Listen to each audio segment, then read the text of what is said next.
Yeah, this Fatboi Sharif, the Garden State Gargoyle, and you are listening to the Cabbages Hip Hop Podcast. Yeah.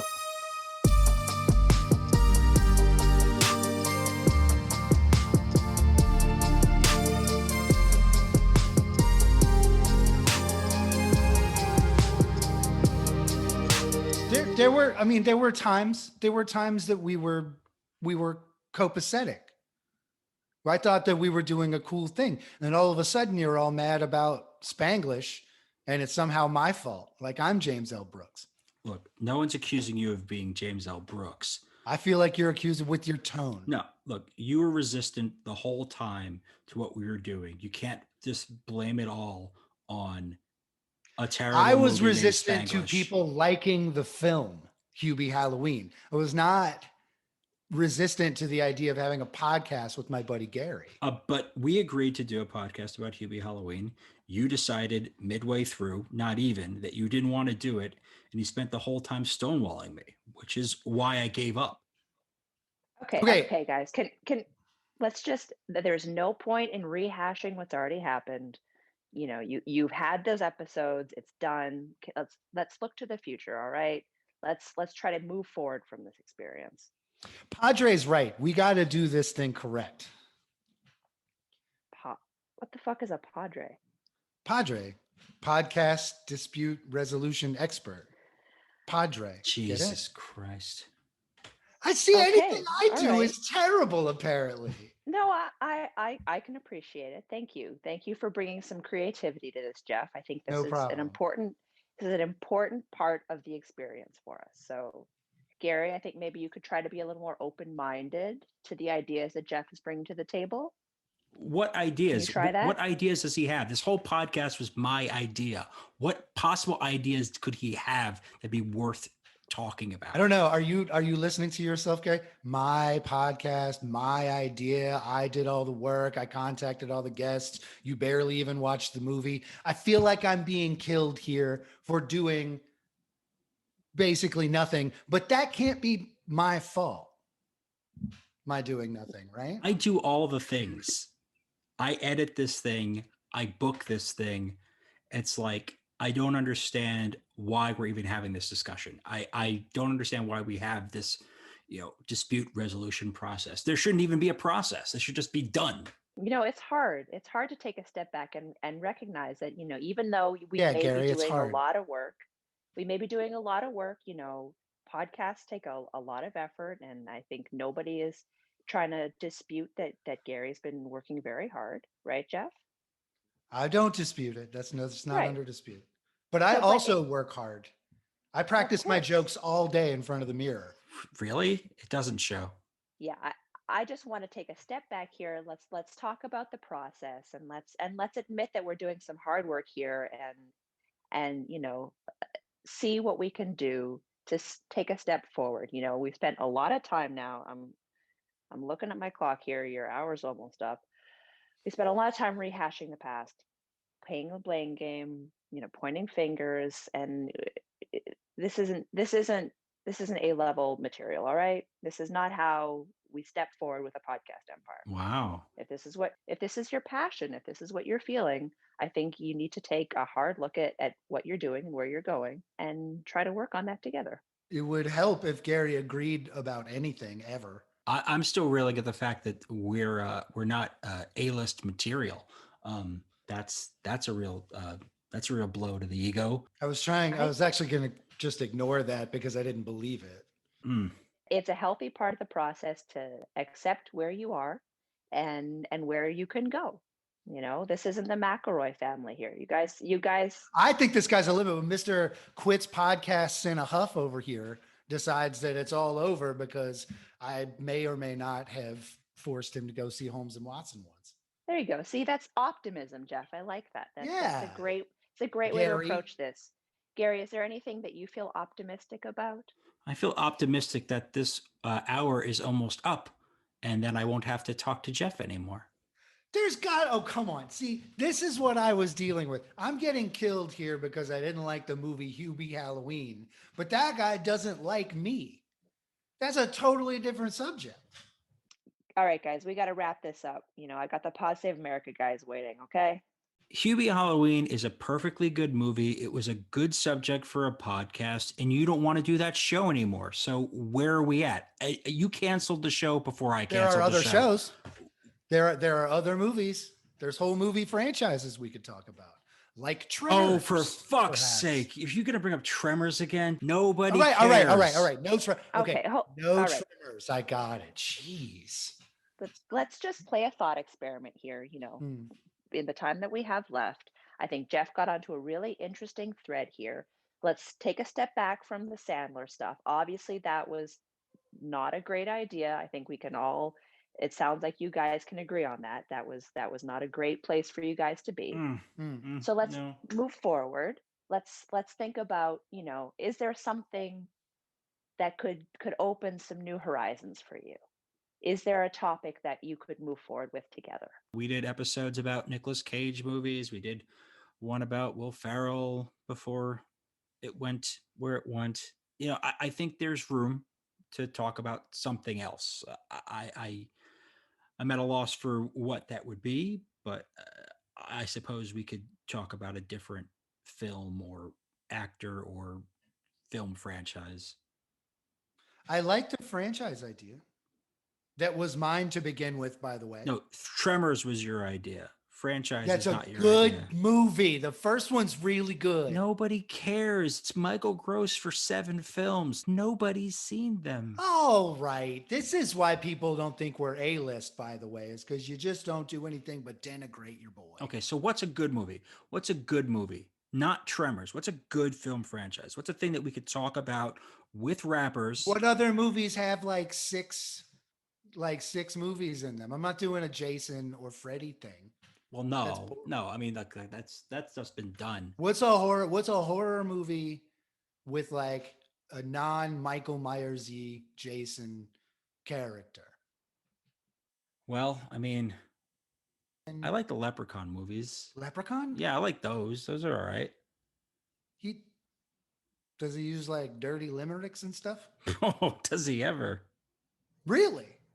Does he get all mad about gold? Constantly. And people die because of the gold? There's an avarice turn here? I mean, yeah, it wouldn't be a horror movie if it wasn't. Gary, I like this. All right, guys, time's up.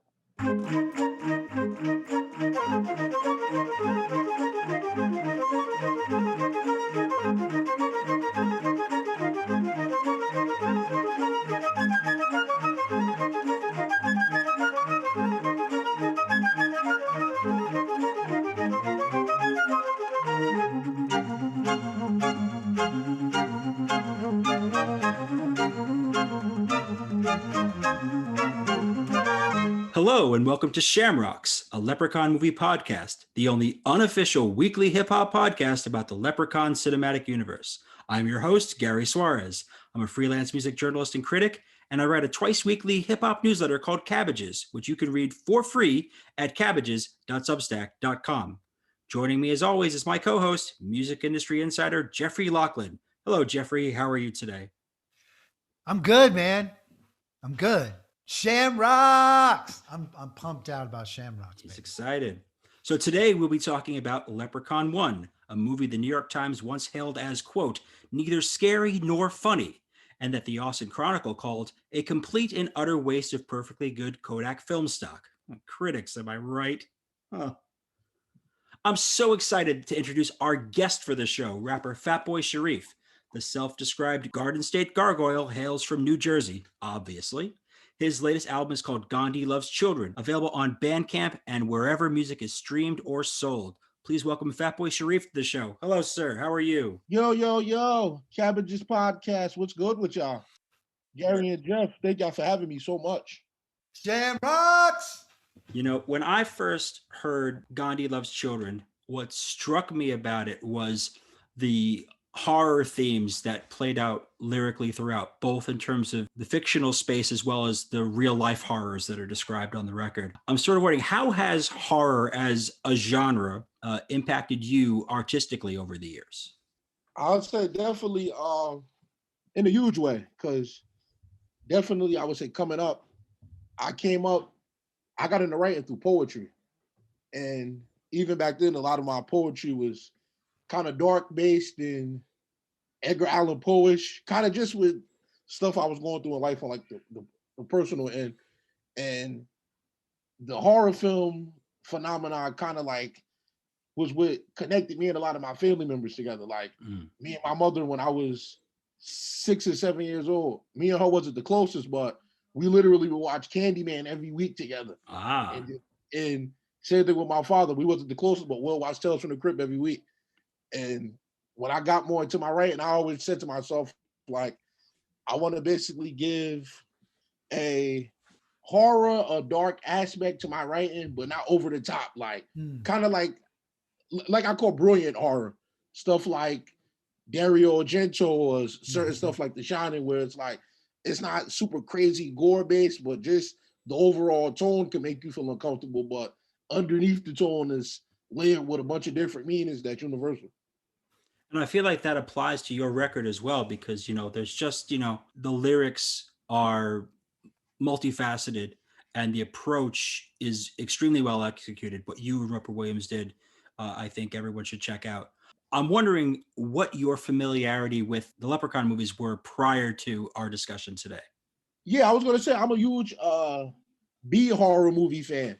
So like that kind of like fitted into my whole aesthetic, like, because obviously we all know the Halloweens and, like I said, the Candymans and Nightmare on Elm Street, those was dope. But through every era, like in the 70s, a lot of my favorites was B horror movies like Alice, Sweet Alice, or Black Christmas, and even in the 90s, like movies like Mikey, even like Leprechaun and a lot of stuff like that. Like, to me, like a lot of the B movies is kind of like some of the purest form of horror to me in most cases. It's some horrible shit too, but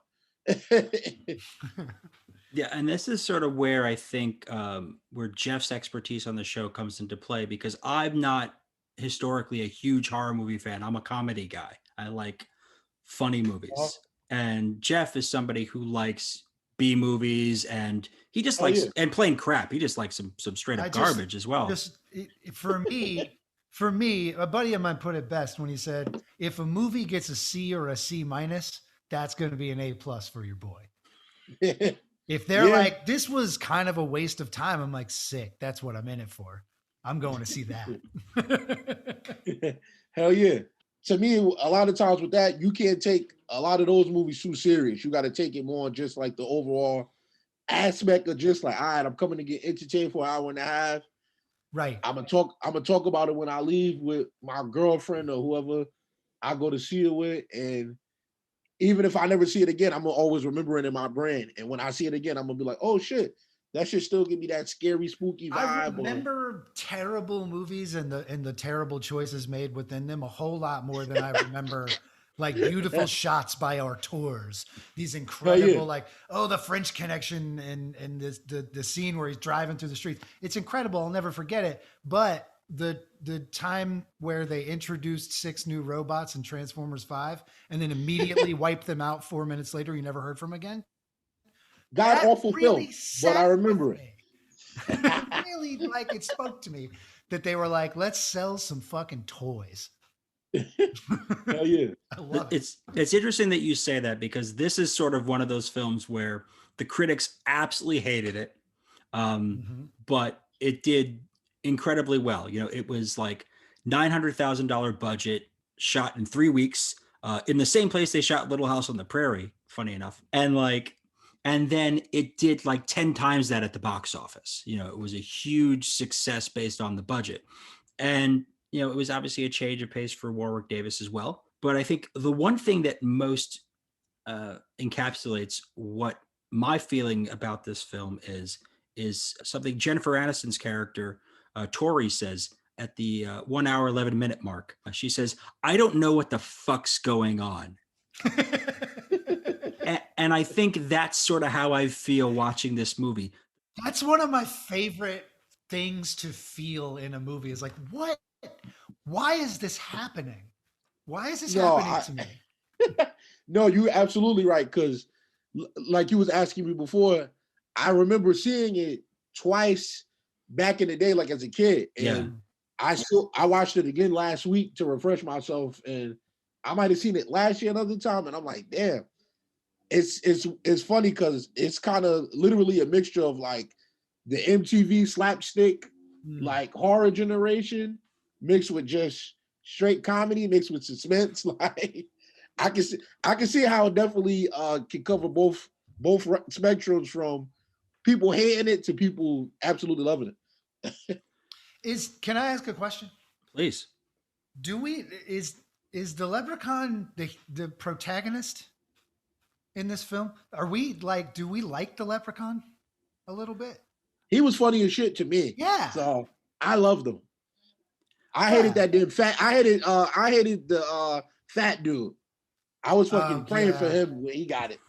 Yeah. Ozzy. Right? Ozzy, fucking terrible. The guy sucks. I'm a huge. I came out of that movie on my second ever viewing of it, and I was like, the whole point of this is that the Leprechaun's kind of awesome.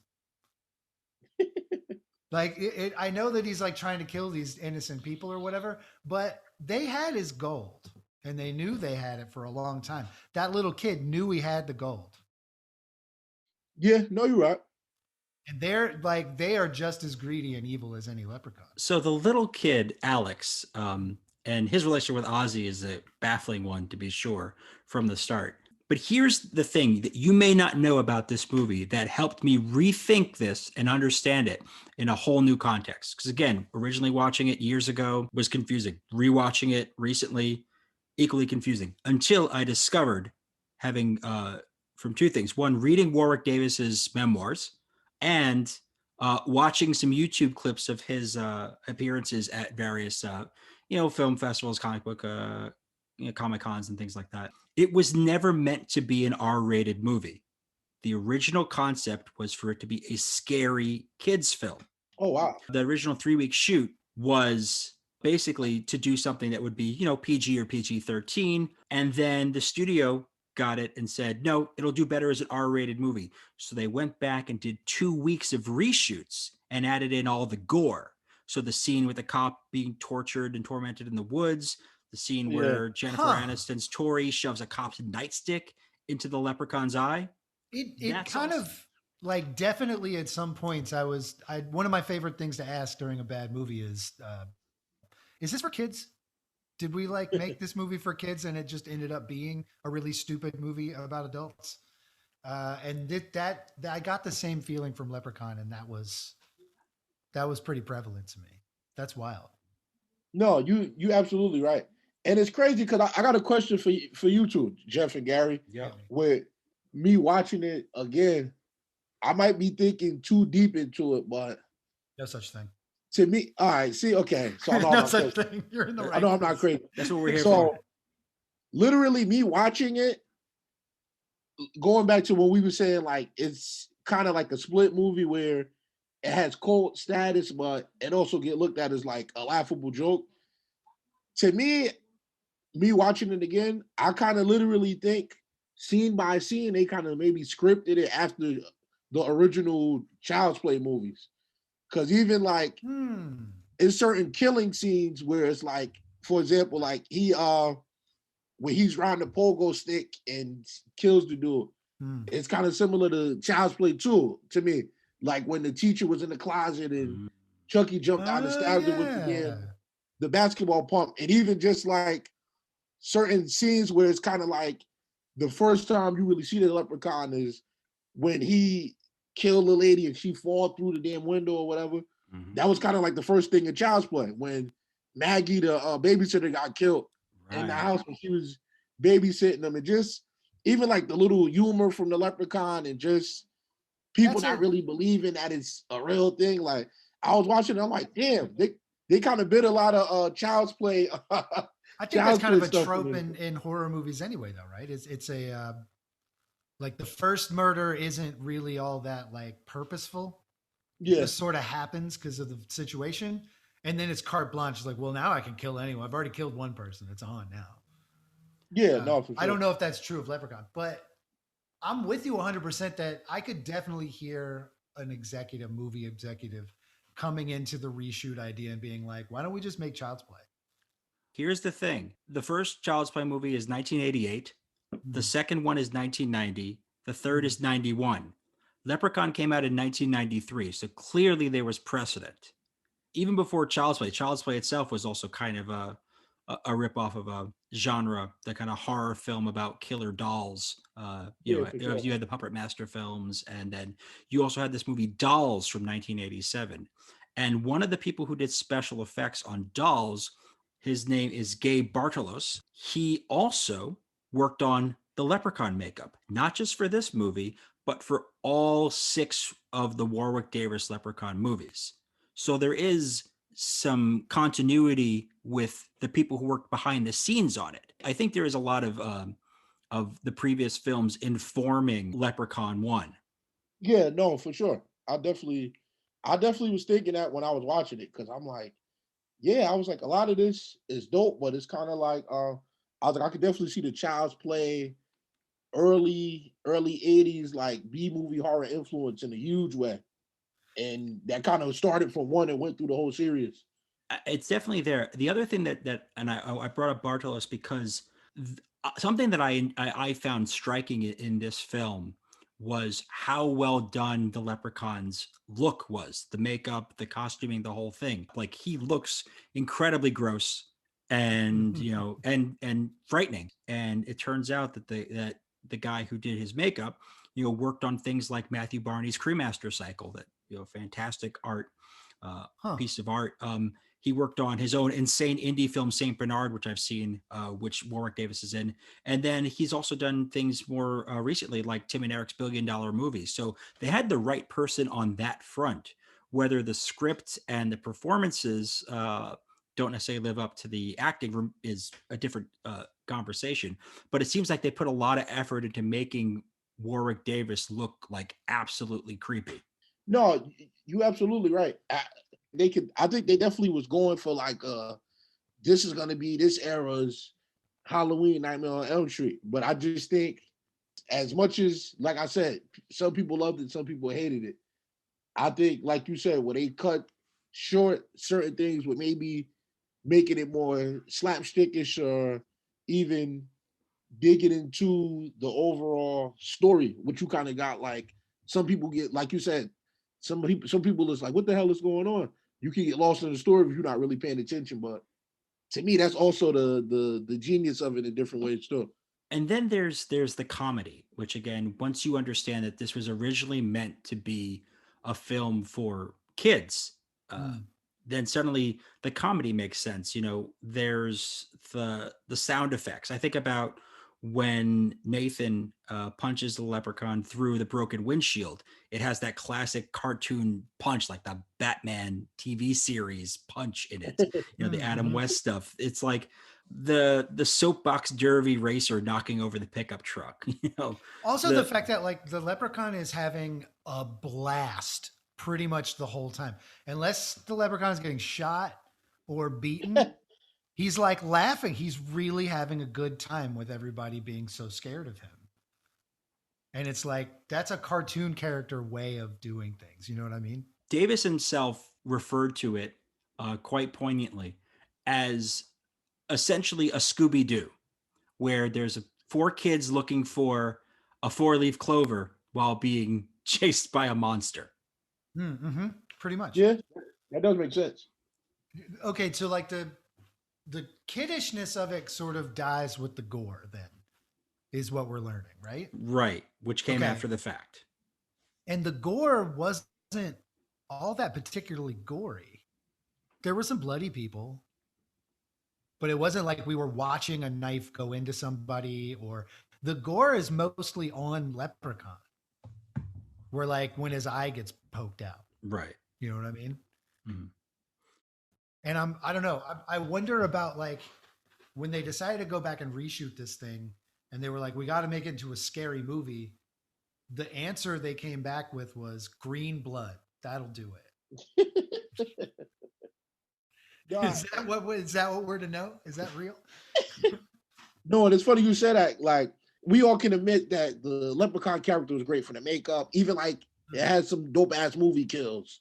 and just a bunch of fire shit. But how do y'all feel about the overall cast? Because I think that's also a big part of the movie where it can kind of throw people off. Because, for example, like you had Jennifer Aniston, she was Sure. the main female in the movie. You had Ozzy, you had the little kid.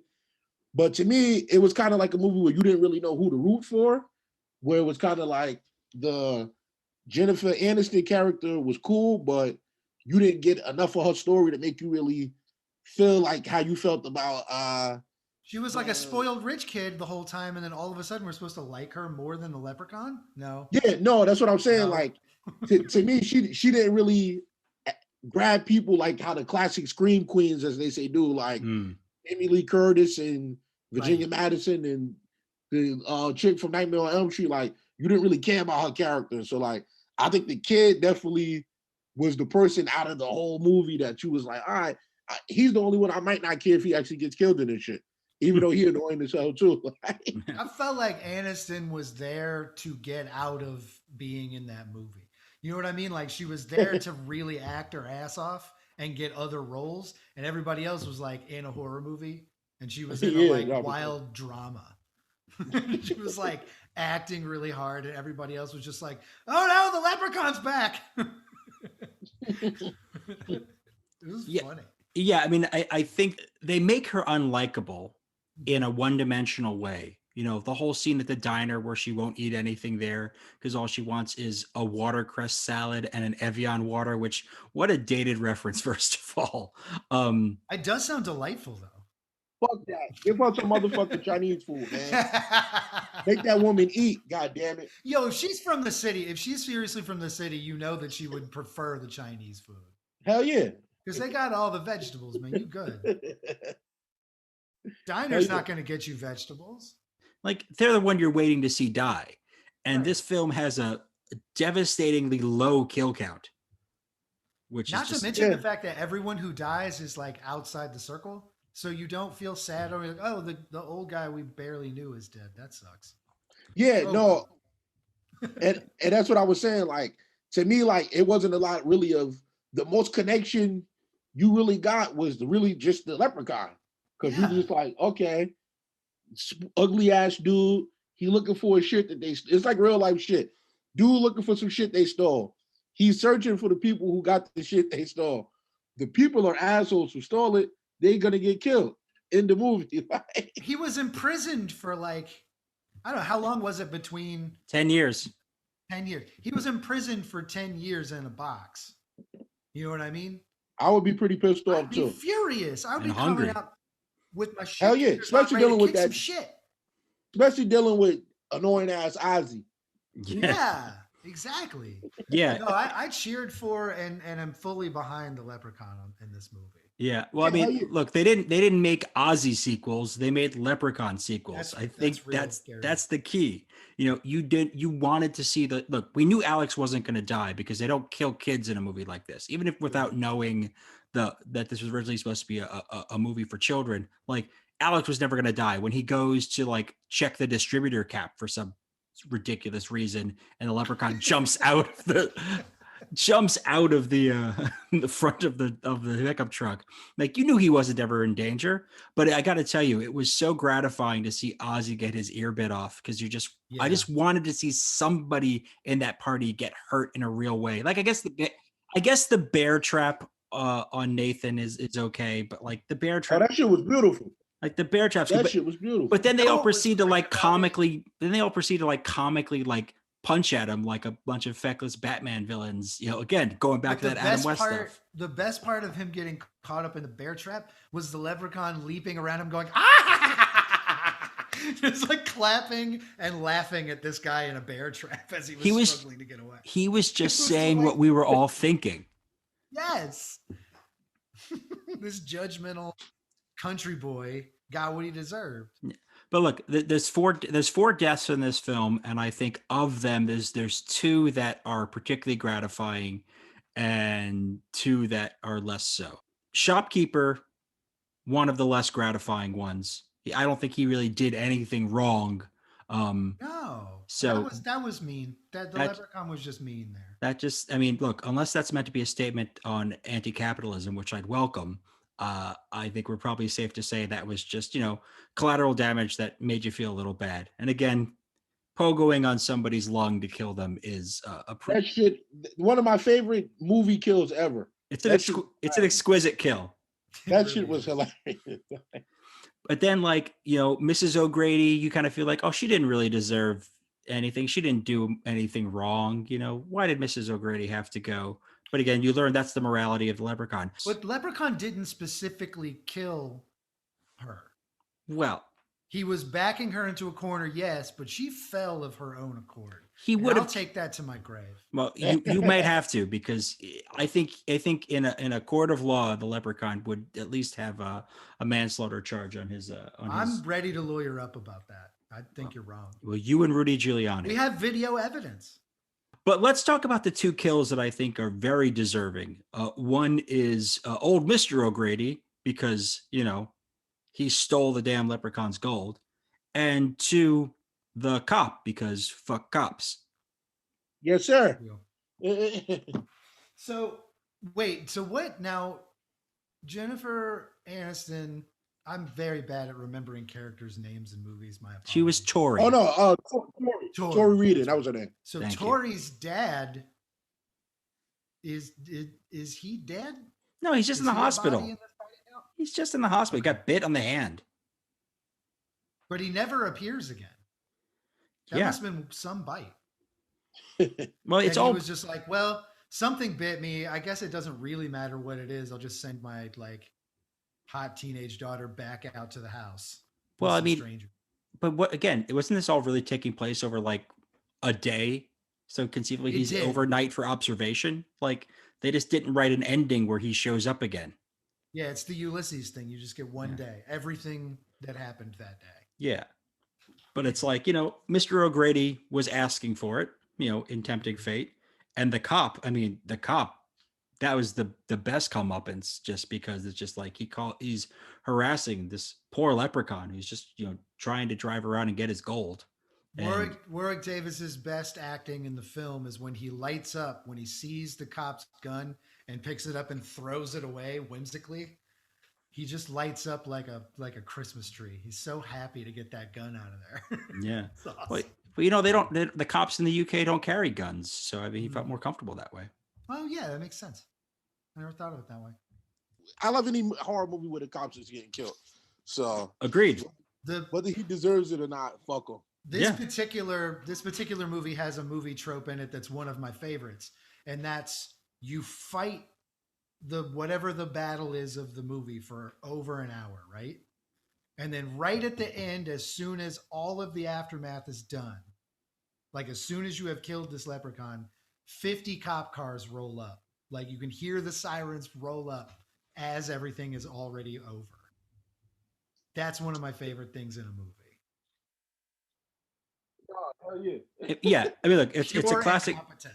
It's a classic trope, but it's also this idea that somehow the arrival of cops is supposed to signal safety in some way. If you've just been dealing with some supernatural shit, the last thing I need is 50 cops being a leprechaun. Really? Yeah. Oh yeah, because they never believed the victim. They always gonna say, because there was a scene in that when she first was complaining to them about it, they was laughing a leprechaun, this or that. Mm-hmm. Then when he started taking their asses out, they believe that shit for sure. Exactly. So they can't see him because he's in the fucking well, so he's down there. So what are they gonna tell these fucking cops when they show up? Nothing. So this is the other, if there's a continuation of the film from the cop's perspective, they're walking up and this dude there's a one-legged dude and of perfectly, one dude has an ear that's bitten and the little kid is spooked, and then a perfectly in charge, I don't know, how old is Jennifer Aniston's character in this?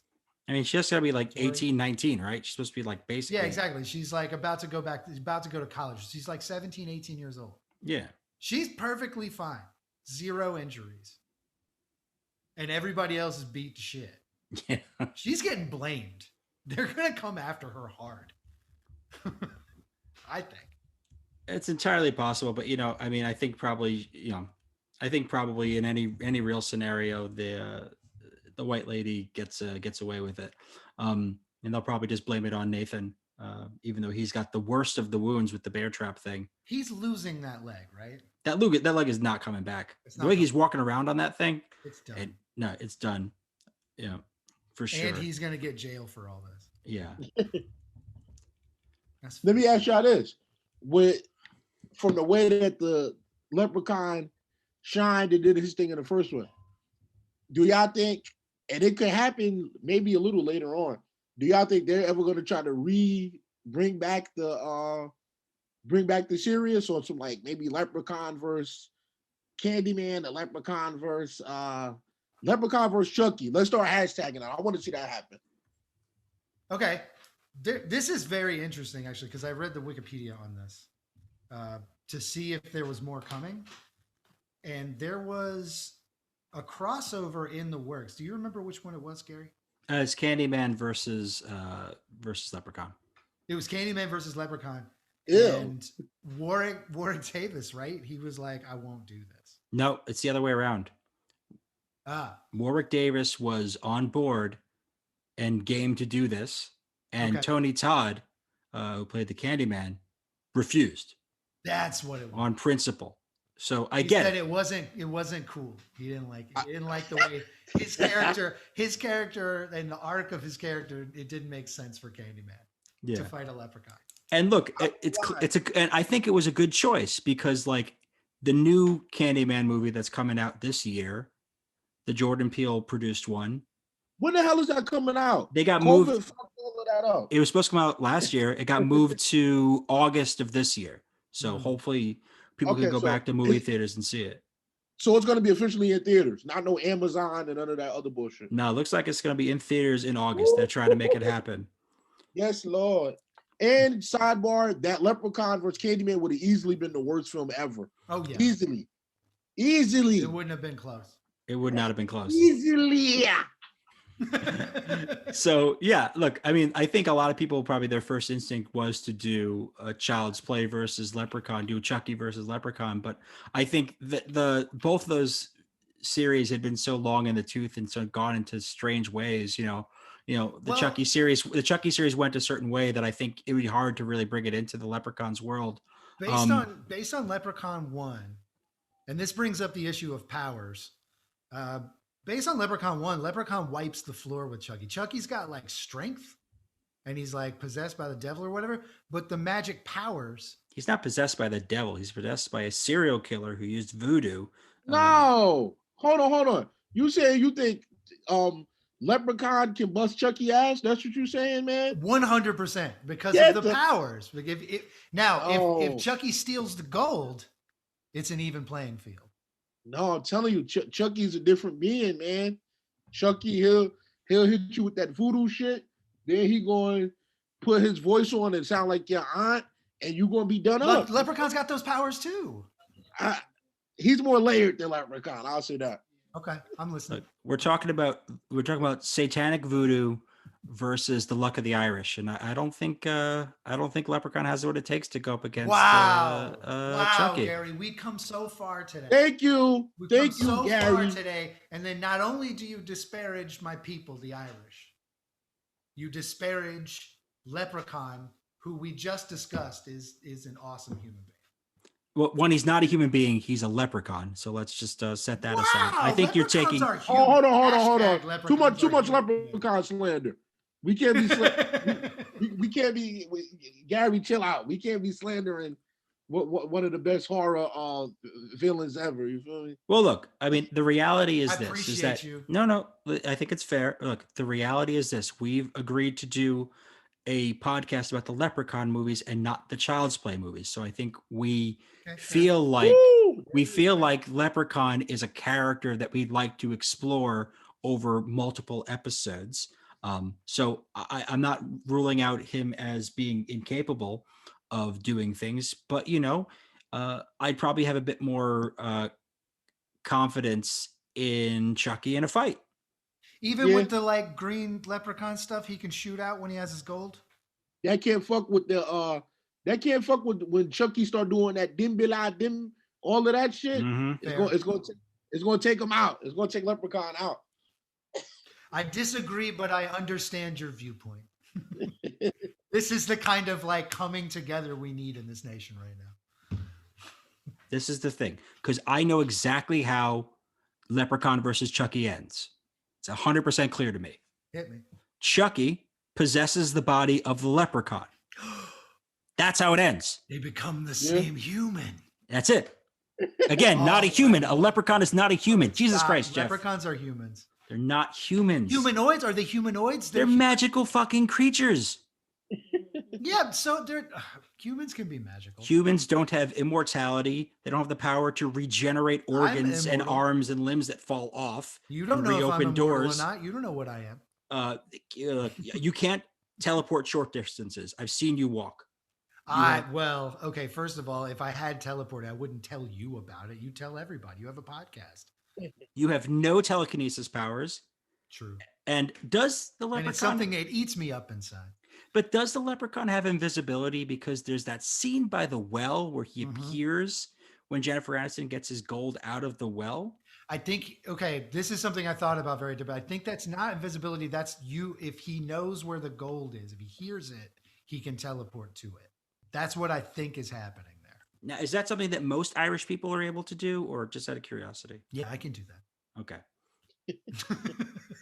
But I mean, I don't have any gold, unfortunately. Let me ask y'all this.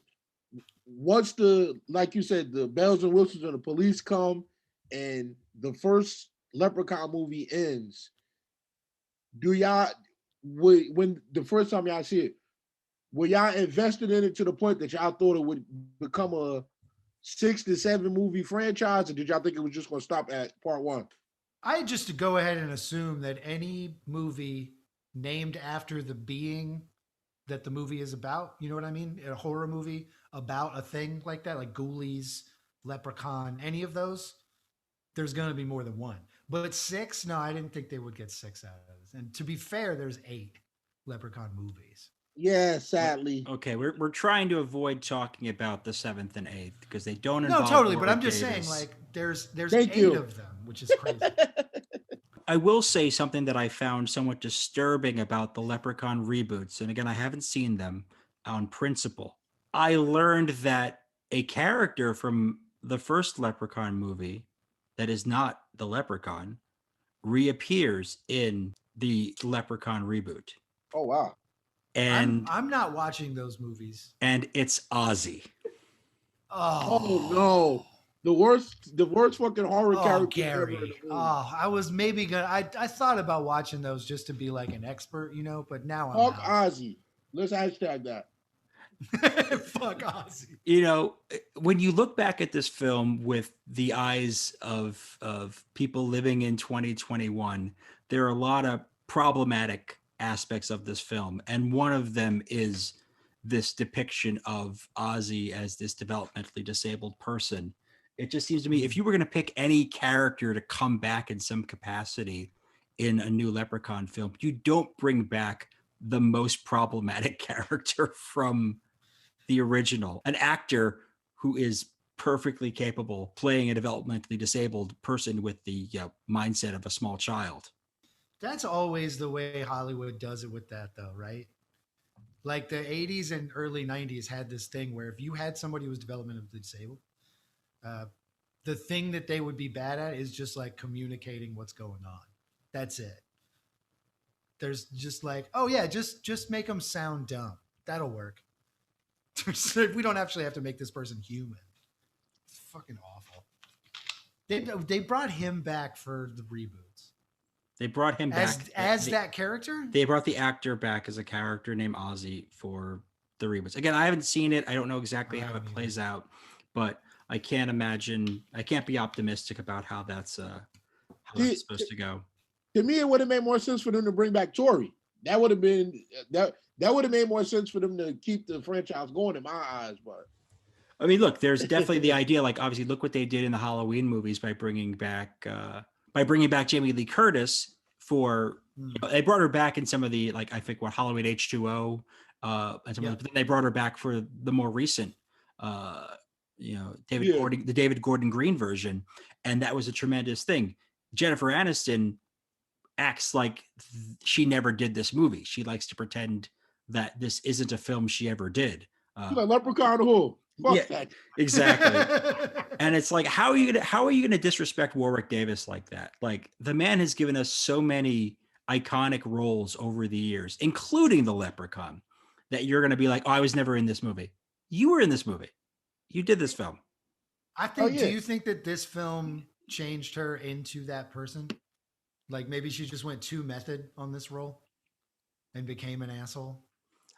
Was she doing Friends before that or after that? After. She'd had what was it? The Ferris Bueller TV series on Fox. That was what she'd had that was of any note before this role. It was I think 94 or 95 at the latest was when Friends began. So this came out before that and was shot. You'll do Horrible Bosses too, but you won't do a Leprechaun reboot. Get out of here. Yeah, I guess she started getting that network TV money. She like fuck gold. she has her own pot of gold now. She doesn't need the Leprechauns. Yeah, she wasn't shit anyway. Fuck her. I'm with it. Everybody sucked but the Leprechaun. I mean, look, that's the lesson of this film. Everybody sucked but the Leprechaun. You actually rooted for the bad guy. In any good horror franchise, you root for the bad guy. And that's really all it is. It's like, it's why there's so many Friday the 13th. It's why they kept bringing back Leatherface and all these different variants of Texas Chainsaw Massacre. It's like you root for these characters. You don't root for the heroes. You know, you have a very rare situation like what happens with Jamie Lee Curtis in the new Halloween movie, where you're rooting for her, you're vested in her success.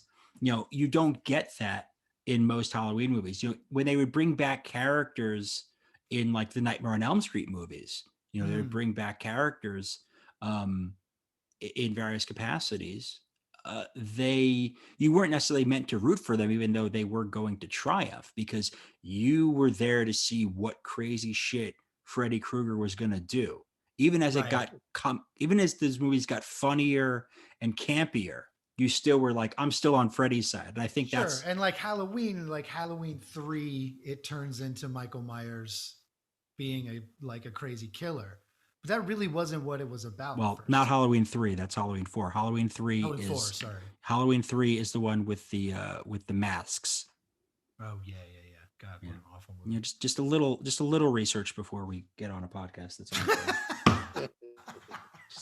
You know, it's good. I mean, we brought on an actual horror expert, and you know, you're kind of embarrassing me here. Wow, embarrassing, because I didn't know the difference between 3 and 4 of Halloween. 2 of the worst movies ever made. Get out of here. It was great. Leprechaun wipes the floor with Mike Myers. I'll definitely say the Leprechaun definitely may not ever get to the iconic stature like a Michael Myers or Freddy Krueger, but he's definitely when it comes to real life horror fans, and just like we saying about the characteristics of the character and the funniness and the kills, like he's definitely in the history books for sure. There's one place where he's the most popular of all time, and that's my heart. The Leprechaun has captured my heart. Oh, I love him. I love that little guy. Well, you do have a heart of gold. Thanks, buddy. We're working through it. Also, my favorite line from the movie is when Alex has the slingshot with the chewing gum and the 4-leaf clover, and as he shoots it or prepares to shoot this into the Leprechaun's mouth, which he says, "Fuck you, Lucky Charms." That might be one of my favorite lines in a movie. I've been thinking about it ever since the rewatch, and I just keep walking around my house because you can't go anywhere, just going, "Fuck you, Lucky Charms." So that was his character, Alex, has a redeeming arc for me because he says, "Fuck you, Lucky Charms." No, it definitely had a great climactic movie ending where you think the Leprechaun is getting the best of everybody. He smacking this person, stabbing this person. Then all of a sudden, a little 8-year-old boy take him out of his misery, which is fucking hilarious. I think my favorite line has to be when the cop pulls him over and the cop asks him if he's, aren't we a little young to be out this late? And he like laughs and goes, I'm 600 years old. It's so excellent. See, now that you say that, I'll say my favorite scene, hands down, is the hospital scene. God. Him in that damn room talking, and all of a sudden you thinking it's, well, you obviously know it's not an old damn man, but you see his back and he turned and he's really wheeling down the street like 100 miles an hour like Dale Earnhardt. That shit is fucking hilarious. The wheelchair chase is another fascinating thing that I read about. The thing about the wheelchair scene is that Warwick Davis physically could not move the wheelchair fast enough. So they shot it at a different rate, which made it look like a Benny Hill thing where everything's going faster. And you hear you feel like it's gonna be yakety sax underneath it as he chases Jennifer Aniston, Tori, around the around the hospital or the nursing home. Although one thing you should know, Warwick Davis did all his own stunts in the film. Oh wow! I did not know that. That's all his own stunts. No, that shit definitely has some great kill scenes, and just like we said, the pogo stick, the wheelchair scene, the him climbing out of the bucket in the beginning, like even the fridge. Don't forget the fridge. Oh man, the fridge.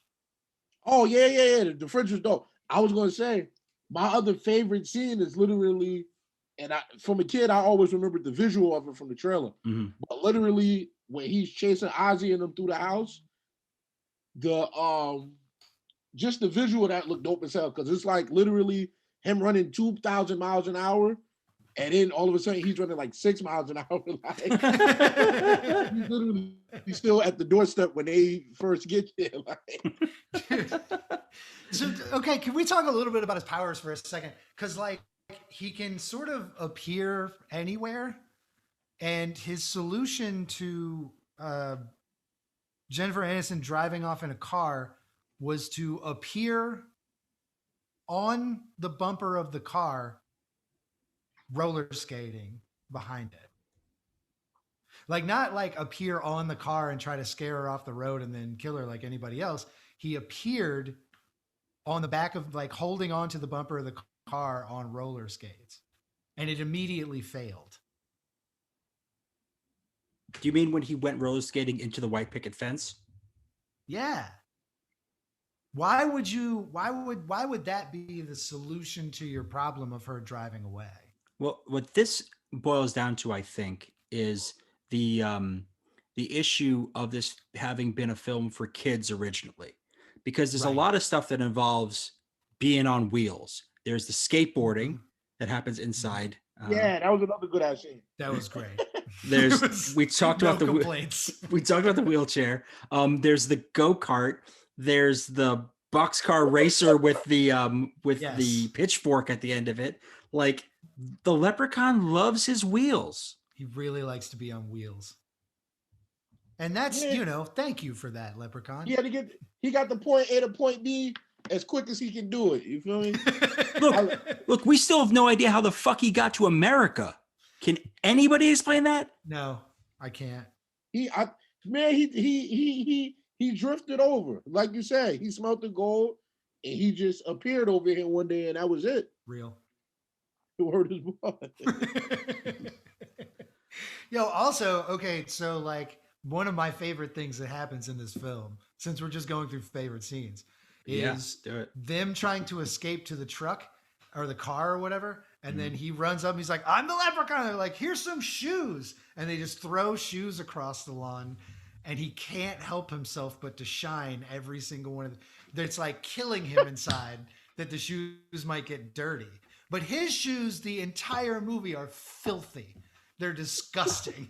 He never cleans his own shoes. Only the shoes they throw at him. It's the weirdest thing.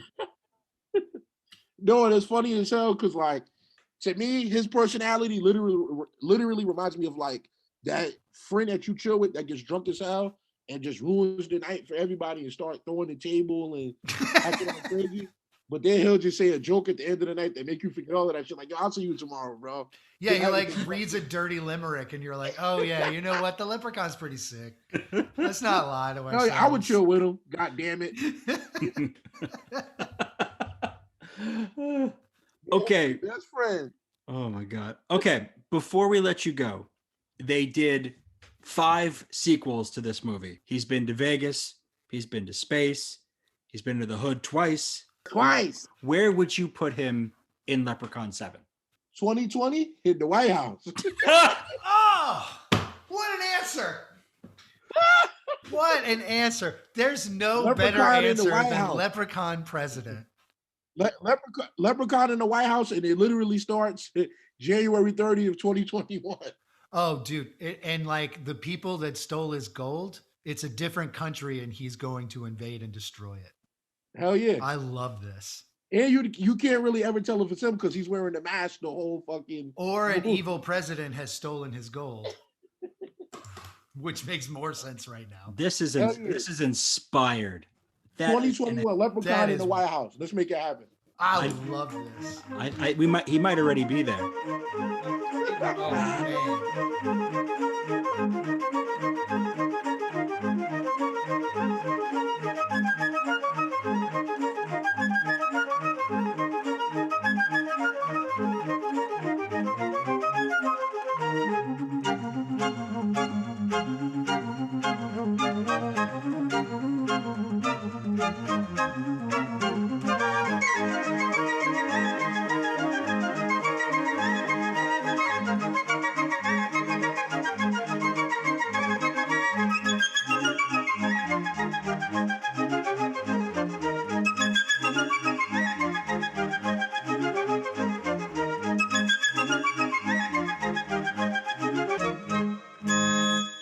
Gary, you know, we had a wonderful guest tonight, and it was a raucous and wonderful time. Absolutely. I hate to bring it down, but I just feel like I'm on a rap podcast in a way. I know we don't talk about rap all that much on here, but it is a hip hop podcast. So as someone who's on a rap podcast, I feel like I should call out the fact that I probably don't listen to nearly as much rap as I do in my life without MF Doom. And B, I'm not the creative thinker and fun creative person that I am without having heard MF Doom's music. There's been I've listened to a billion shout outs and of him over the last couple of weeks, but it wouldn't feel right to me to be on a rap podcast and say his work was huge to me. And that one, his death really got me. Losing MF Doom was a big deal because that creative spirit and the level of genius in his artistry inspires a lot of us and allowed us to think about humor in hip hop in a different way and bringing pop culture references into hip hop in a different way. Which is basically, I mean, in a way, that's what we're doing. And he was so good at it. He was so seamlessly good at it. R.I.P. MF Doom.